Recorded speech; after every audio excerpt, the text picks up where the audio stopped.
This is a video just to show what makes plants grow fruit healthfully. These are tomato plants. All of these tomato plants have a lot of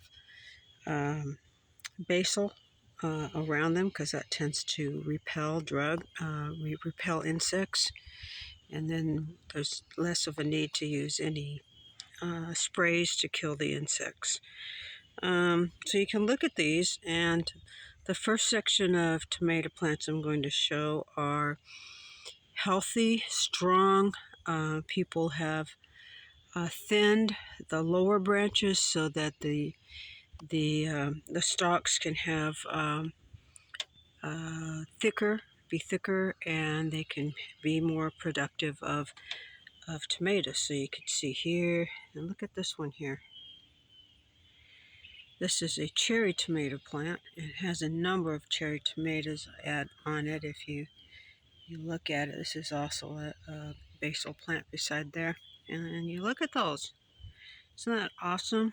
And they each have a large pot. They have plenty of soil and room for their roots. And here's another one here. These are stronger these are larger than cherry tomatoes, and they're growing just fine. And there's the basil, and here is some pepper plants that have been trimmed at the bottom to produce more fruit and stronger stalks, and so someone who I purchased this from knew what they were doing. So then we're coming around over here.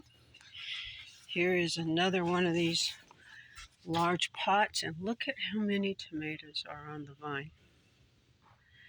And they're all ready and trying to turn red.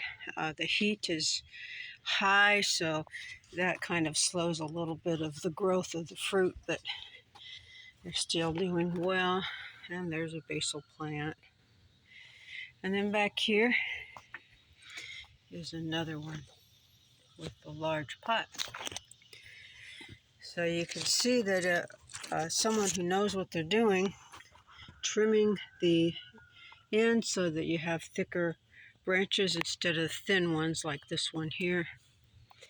That works well. But then we move to that these are some smaller, thinner tomato plants. They're growing large, high. Sometimes they might have a little bitty tomato there, but not much. And some of them are close together. This particular group of tomato plants started out life not well. They were in very small little pots about the size of my thumb, and grew really high and not a lot of attention paid.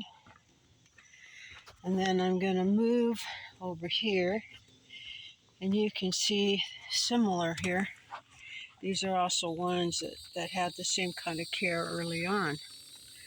So they weren't nurtured right, and they grew in the smaller containers that were the size of my thumb. Let's see if I can get the thumb up here. There we go. Not very good. They're growing good. This one here happens to have a lot of flowers, but I still don't see any fruit on it. And there's a few flowers on this, and they've been provided some vitamins and good soil now that they've been transplanted, but they didn't get a good start in life. So, and these of course have some basil with it. So the conclusion I come to in this, if we want to apply it to life, is that it's good for young plants, children, to have good nutrients and start out life in the best possible environment at home and also at school. And they end up being like the plants in the first part of this video. And so I'm going to do a few more things to try to help these plants that didn't get a good start in life, but it's really better to start life as best we can. And when parents are able to do that with what they do at home and at school, then that's a good thing too. We can learn from the plants. So.